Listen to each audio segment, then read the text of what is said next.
Good afternoon, and thank you for joining us today. To start, could you tell me a little about your background and what drew you to the field of generative AI? Good afternoon, and thank you for having me.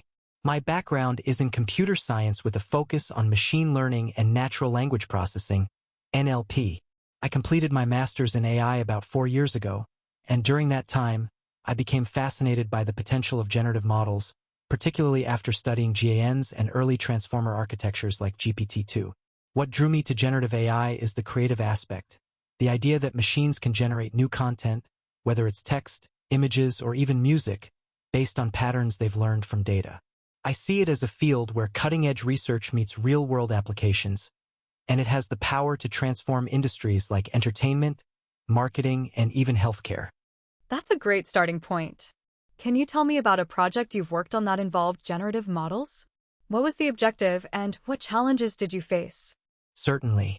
One of the more exciting projects I worked on was developing a text-to-image model for an e-commerce company.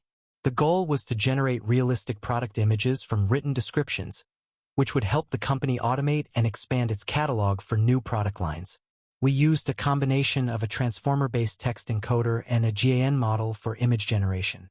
One of the biggest challenges was ensuring that the images generated were both realistic and contextually relevant to the input text, especially for products that had unique features or designs. We had to fine-tune the model with a highly specific dataset, and we faced difficulties with model overfitting early on. We also introduced some reinforcement learning techniques to improve output quality over time based on human feedback. That sounds like a complex project. How did you evaluate the performance of your generative models? Evaluating generative models can be tricky since traditional accuracy metrics don't always apply. For image generation, we relied on several metrics. First, we used freshet inception distance, FID, to compare the generated images with real images from our dataset, which gave us a quantitative measure of how close the generated images were to actual product photos.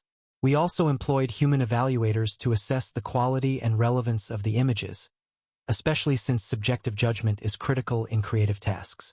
On the text-to-image side, we used BLEU scores to compare the generated images to descriptions, ensuring alignment. Combining both human and automated evaluations helped us strike a balance between technical performance and practical usability. Interesting approach. Generative AI is evolving rapidly. How do you keep up with the latest research and advancements in the field? I stay updated by following the latest research papers on platforms like AR14 and attending conferences like NeurIPS and ICML. I also subscribe to several AI and ML newsletters and podcasts to get insights from leaders in the field. I'm an active participant in open-source communities as well, contributing to GitHub repositories, which helps me engage with new ideas and approaches. Additionally, I experiment with new models like GPT-4, DALL-E, and Stable Diffusion to better understand their architecture and limitations. It's an exciting time to be in this field because there's always something new to learn or explore. Definitely. Could you share your thoughts on how generative AI can be applied in industries outside of tech, like healthcare or education? Generative AI has immense potential in industries outside of traditional tech.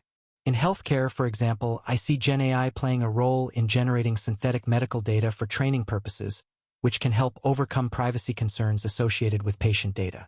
AI could also be used to create personalized treatment plans or simulate disease progression models based on patient history.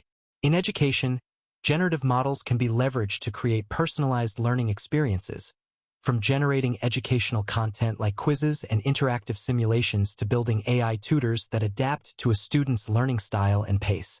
I think one of the most exciting applications could be in accessibility, where AI can generate content in various formats for students with different needs. Those are great use cases. How do you ensure that the models you build are ethical and don't unintentionally generate harmful or biased content? Ethics in AI is a crucial consideration, especially with generative models that can create content autonomously. First, we ensure that the training data is as diverse and representative as possible to reduce bias.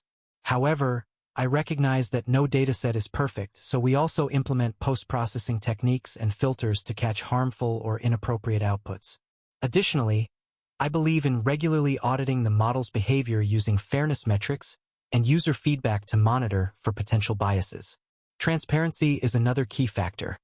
I'm a proponent of keeping users informed about how the model works and the limitations of its outputs. In certain cases, we've added human-in-the-loop mechanisms, where AI-generated content goes through human review before being deployed. That's reassuring.